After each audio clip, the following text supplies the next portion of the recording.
We're going to be looking more at the campaign boss in this one. Now, she has only a 1-phase fight, but she has 3 combos that she's going to rotate through. Combo 1 is going to be a single target attack that applies a shock, followed up by a dominate or a charm effect, which is going to force one of your allies to attack their allies, which can be quite painful, but it can be cleansed.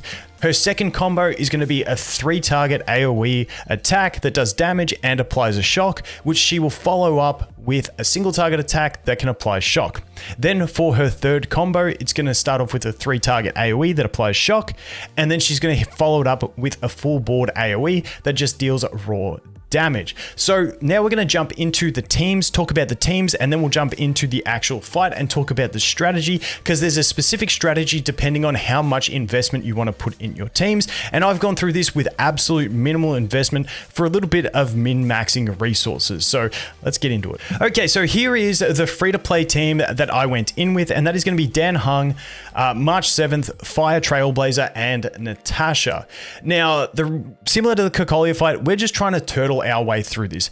Keep surviving, and slowly break her and deal most of our damage through that break effect. Now, we do have replacements that we can bring into this fight. For the damage dealing slot, I use Dan. Now, Kafka is weak to physical, wind, and imaginary. So any of those damage dealers you can swap with Dan. So for example, you can use Sushang, Clara, Sampo, or Welt. All of those will fit into the damage dealing slot really well. As for supports, if you're looking for another healer and you've got Bailu, you can go ahead and use Bailu. If you've got a Bronya, you can swap her for either March 7th or the Fire Trailblazer if you really want, because she does have a cleanse on her skill at base, which is going to be helpful for removing that charm effect. Also, she can use her skill to increase the turn gauge of your healer to get more heals out if you want to do it that way. Then we have Japard. Now, Japard, he's good because he's got a big chunky shield. However, he can freeze with his skill. However, the activation rate is really low, and at this stage of the game, your gear is probably going to be very weak, meaning it's not going to be very reliable. So I wouldn't waste the skill points using his skill. You would just be bringing him for that good chunky shield that he offers. So those are some replacements that you can use over there as well. But like I said, the free-to-play team we went with was Dan, March, Trailblazer, and Natasha. And now let's go ahead and take a look at the investment. So as I mentioned with the investment, there's different levels you can do, and I've tried to go with the bare minimum so that you've got a real good base to work off of. Now, my characters are all level 40. To unlock the Kafka fight and get into this zone, you need to be Trailblazer level 29. And if you just level yourself up to Trailblazer level 30, you can increase your equilibrium level, which will allow you to ascend your heroes and bring them up to level 50, which will make things a bit easier. So that's one level of investment that if you're really struggling, you can go up to. The other one is if we look at traces, we have March 7th who has a cleanse on the trace that you can unlock, and so does Natasha. Now, this investment is going to make the boss fight a lot easier because you can just cleanse that charm. However, these currencies that you need, you get them through the Echoes of War.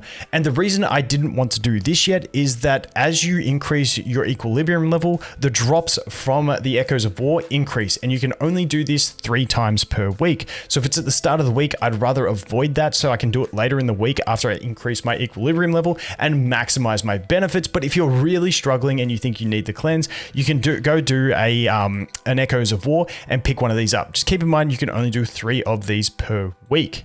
So that is the next level that you can go. So basically from where I did this, you can increase your characters to level 50 to make it easier, or you can pick up some cleanses to make it easier.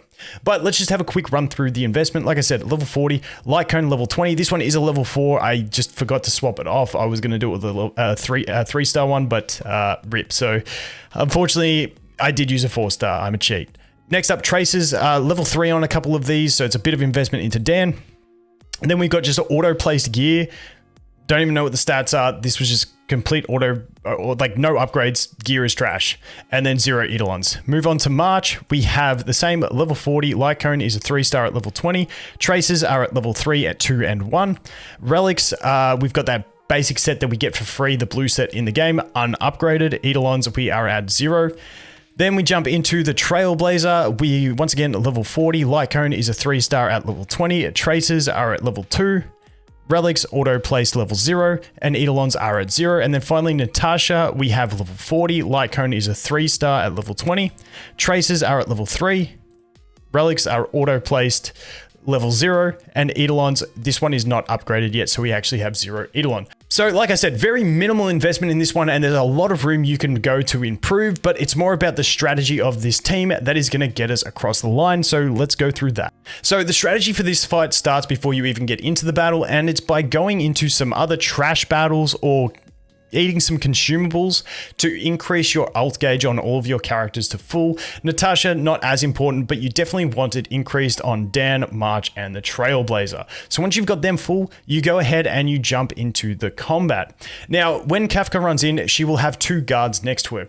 You can pretty much ignore these guards because your Trailblazer fire with the ultimate is going to break them and also deal massive damage. And then you've also got a chance to freeze them with March. But in general, you don't really need to focus on them with any of Dan's attacks. Dan can just sit on Kafka. So as soon as you enter the battle, you're going to want to use your Trailblazer ultimate to break those guys. March to see if you can hopefully freeze. Now, just for reference, in the battle that I did not land a freeze on Kafka once, and I never landed a speed slow on her with Dan. So we got the worst possible RNG and still managed to get through it. Then you're going to use Dan's ultimate on Kafka herself to contribute to her toughness bar and get her closer to breaking.